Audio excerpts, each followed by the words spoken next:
Hello and welcome back everybody to Super Metroid Eris. This is the 2012 re-release in which Metroid has redone the original Eris, kind of like he redid Cliffhanger.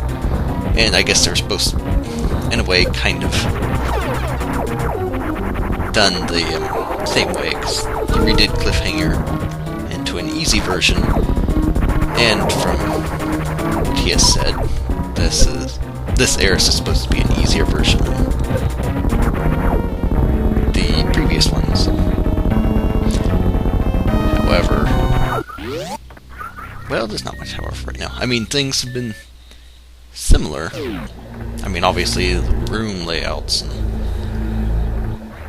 stuff, the whole layout's basically the same, although there's something later, I guess, that's changed that I've been told I really need to look for.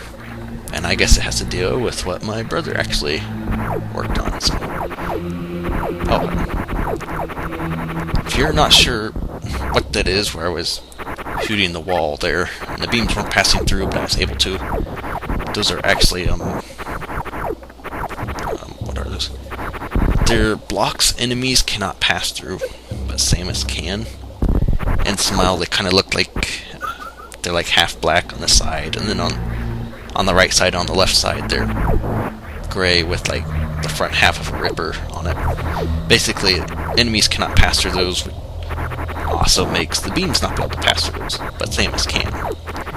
Now you can use those and be a real jerk with like hidden morph ball tunnels, because the beam will hit it and just hit the wall and break up, and of course the wave beam won't show it anyway, because it'll pass right through it.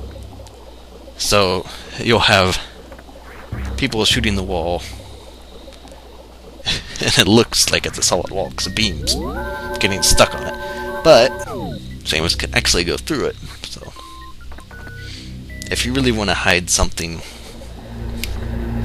with like that, you can. And if it's well done, I won't have too much of a problem with it. Obviously, there will always be people who have a problem with it, but that's beside the point. Now, if you have that required, and I'm supposed to, and I have to find like 100 of these things, well, not 100, more like 20 or something. Not even that much, even.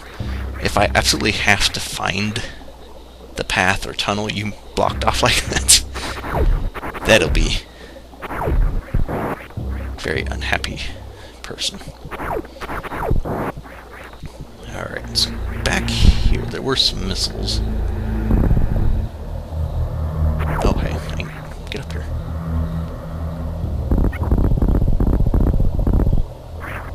Well, that wasn't much of a change. Although, I guess you could see the item more, whereas the previous one you couldn't. The item was hidden in the scenery, so I guess that could be considered easier. Or at least you know an item's there if you never got it before.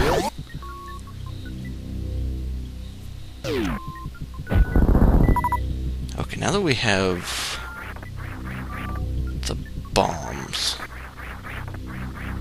and actually, these ledges are kind of annoying. Now that we have bombs, I think the next item I want is the grappling beam, which is a spectacular item and everybody should love it.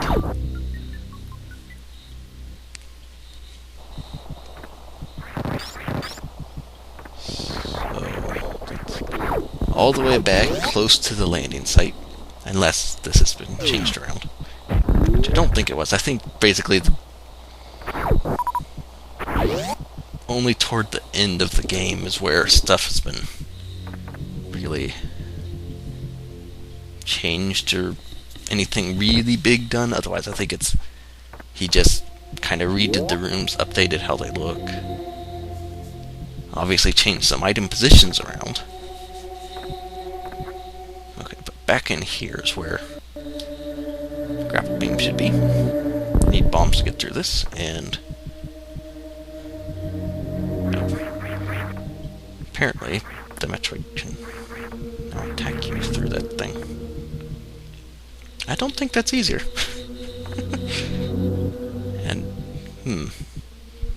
oh, good lord. What are these guys? You know, this, I'm actually not sure about this. At least in terms of it being easier. But that's interesting. Although in the bigger room, I guess the little back and forth stuff leads you to where you're supposed to go. Whereas a big open room kind of leaves it more open for you to jump around and for the Metroids to suck your life away, but I don't know. So this looks very familiar. Doesn't look like too much has changed here, except a couple of those guys are loose. And the reason they're staying there is because he has those blocks surrounding them, so they can't actually move anywhere. So that's how he got them to stay there. So, got grappling beam. Just want to check out down in here, because there was an item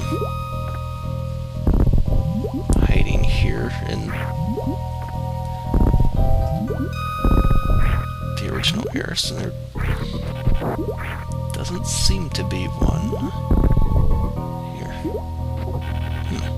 Maybe he got rid of this item entirely. Or put it in a different room. I guess we will find out. Maybe. Like I said, I did get all the items in my first playthrough, but if he really has moved stuff around to different rooms, I may not find them all. And with, I guess, toward the end, I guess there is a kind of substantial area added on too, so maybe there's stuff hidden back there that I wouldn't have found, or wouldn't have been in the original. I don't know. There's a whole lot of stuff I don't know, despite knowing the hack pretty well. I think that's kind of a unique way of, or kind of a unique viewpoint when you're playing something you are familiar with, but you don't really know what's going to be around the corner. I guess that's kind of the way you would feel when playing a really good hack for the first time, for your first hack. Like a lot of people played Redesign. I mean, you could consider that really, really good, and if feels, it looks, well, not so much feel, but because of the physics, but it looks just like Super, the environment's just like Super, and yet it's so different. That's a very neat feeling to have when playing a hack, when just starting out or doing something like that. So you don't get that feeling very much. It's a very rare thing. Just because the certain situations have to be involved for it. So.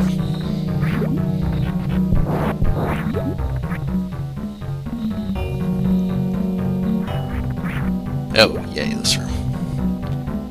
And there's the rock in my way. Hopefully this goes better than the one time I was, or maybe it was a couple times. Oh, got hit by a fish. Getting out of the water was absolutely miserable for me. I don't remember how long I spent, but I think I spent at least 1 solid minute trying to get out of this. Maybe it was longer.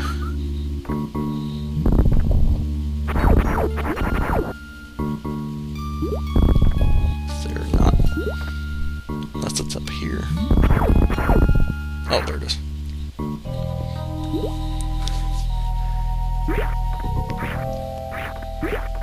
hopefully I get out of this sooner.